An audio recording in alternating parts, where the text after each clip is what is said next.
Help me hit 5,000 subscribers. I need to tell you what really happened the night my wife tried to humiliate me in front of everyone, without realizing she was the 1 second away from being exposed. I knew something was wrong the moment she grabbed the microphone. The evening had begun like any other office party. Background music, cheap wine, forced smiles. I stood quietly near the back, sipping a drink I didn't want, doing what every spouse does at these events, trying not to look out of place.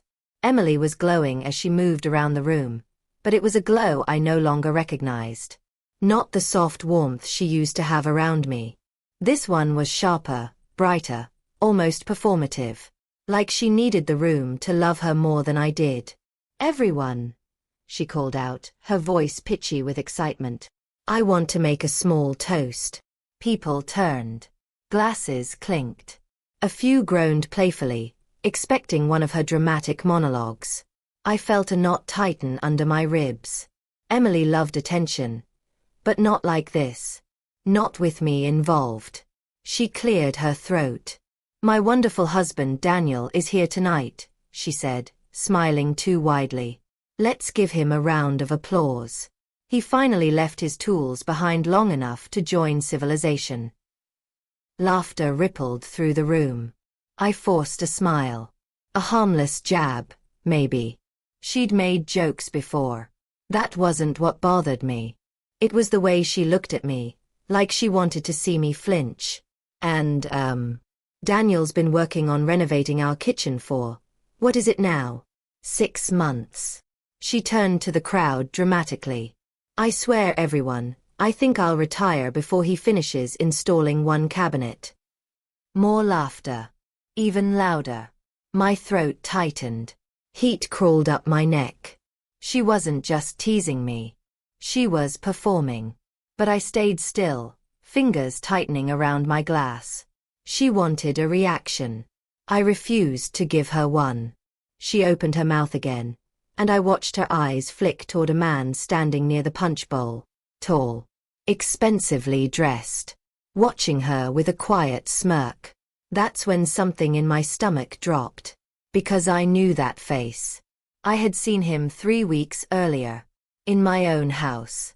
Well, almost seen him. That night, I came home early from work because I forgot my laptop. I heard hurried footsteps upstairs, whispers, and Emily's panicked voice telling someone to wait. When I walked into the bedroom, she insisted it was the neighbor asking about a package. I believed her. Or maybe I just wanted to. But tonight, watching how that man's gaze lingered on her, I felt the room tilt. Her joke continued, sharper this time. "Honestly, if any of you need home repairs, don't call Daniel. You'll grow gray hair before he." "Emily." My voice cut through the room before I realized I'd spoken. Her eyebrows lifted, surprised I interrupted her. "What?" "I'm joking." But the room had shifted. People exchanged glances. Someone at the bar lowered their drink slowly. Maybe they felt the tension. Maybe they saw something in her eyes. Maybe they just saw something breaking in mine. She laughed awkwardly. "Come on, Daniel, lighten up." "No," I stepped forward. "You lighten up." The crowd fell silent. Her smile faltered, the first crack in her perfect performance. And just like that, the room became smaller, tighter, like the walls had moved in closer. 12 years of marriage. And I hadn't recognized the woman in front of me. "Daniel," she whispered, so softly only the people closest heard it. "What are you doing?" "What you should have done," I said. "Being honest." She stiffened. "This isn't the time." I let out a hollow, humorless laugh. "Oh, I think it's perfect." Someone near the bar muttered, "Oh damn," under their breath. Her coworker, Sarah, took a tiny step back. Eyes wide. People knew something was off even before the truth came out. Emily swallowed. "Can we talk somewhere private?" "You wanted an audience," I said quietly. "So let's give them a show." She blanched. "Daniel." "I'm just curious," I continued, keeping my voice level, "if the jokes were supposed to make me feel small or make him feel big." Her eyes darted toward the man near the punch bowl before she could stop herself, and the entire room followed her gaze. That was the moment everything changed. Gasps. Murmurs. People shifting uncomfortably. One woman covered her mouth. Because the look they shared wasn't the look of coworkers. It was the look of a secret. Emily's face went pale. Daniel, it's not. I stepped closer. If you're going to lie, at least look at me when you say it. Her lower lip trembled. Please. Don't do this. Oh, I whispered. You already did. Her coworker Michael crossed his arms, glaring at the man near the punch bowl. Is that what's been going on? The room began buzzing, short whispers, angry stares, people stepping back from her like she carried something contagious.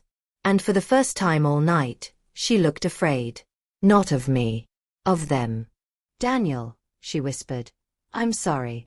I didn't say anything. The apology sounded rehearsed. Like someone caught cheating on a test, not cheating on a spouse. The man near the punch bowl finally stepped forward, clearing his throat. Maybe we should all calm down. Shut up, someone snapped behind me. I didn't even look to see who said it. Emily wiped her eyes. I didn't want you to find out like this. That hurt. Not the betrayal. Not the lies. Not the humiliation. It was the simplicity of her words. Like she'd accepted the cheating. And only regretted the timing. How long? I asked. Her shoulders sagged. A few months. A small gasp rippled through the crowd. Our anniversary was 2 months ago, I said. I bought you that trip to Portland. She nodded, tears spilling. I know. I shook my head. There was no anger left. Just exhaustion. A hollow, cold numbness growing in my chest. Someone whispered. I can't believe it. Another said, he didn't deserve that. And then, something I didn't expect. The entire room seemed to shift toward me. I wasn't the target anymore. She was. Emily covered her mouth, looking around at the faces staring at her. Not with pity, but with disappointment. Maybe even disgust. Her attempt to humiliate me had turned on her so completely she couldn't gather the pieces. I want to go home, she whispered. You already left home, I said. A long time ago. Her breath hitched, and she stepped toward me, reaching out. Daniel, please. Don't leave. Don't make a scene.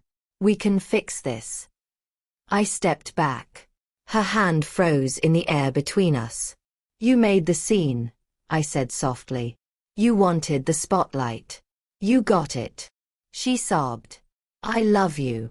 I stared at her, unable to believe how easily she said it. You loved being adored, I said. Loved the attention. Loved feeling wanted. But me. I forced a small breath. You loved the idea of me. Not the man standing here. The room stayed silent. No one moved. Then I turned. I didn't shout. I didn't cry. I didn't slam anything or storm out. I simply walked. Past the tables. Past the punch bowl. Past the man who had helped destroy my marriage. Past the woman who had once promised me forever. And the strangest thing happened. People clapped. Not loud, dramatic applause. But a soft, supportive clap. One that grew slowly until the entire room joined in. Not celebrating what happened. No. It wasn't celebration. It was solidarity. I didn't look back. When I stepped outside, the cold air hit my face like a slap, and I welcomed it. I let myself breathe for the first time in months. And for the first time since the affair began, long before I knew it, Emily no longer had power over me. I walked to my car, unlocked the door, and slid into the seat. My hands shook. My vision blurred. 12 years. Gone in the span of a 3-minute toast. But somewhere in the pain, a small truth formed. I hadn't lost her tonight. I'd lost her long before. Tonight, I simply stopped pretending. I started the engine, wiped my face, and whispered to no one. I deserve better. And for the first time, I actually believed it.